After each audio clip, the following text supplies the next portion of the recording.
Hər. Ha? Hər. Hər. Antifrisi nə siz dəyişsin sən? Nə iş görürsün? Uzaq dəyişir.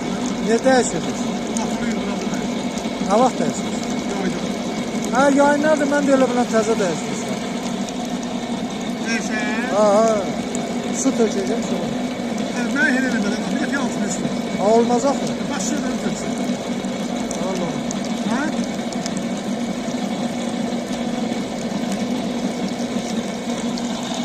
Buranın. Yayda yox, 2 ay bundan qabaq nə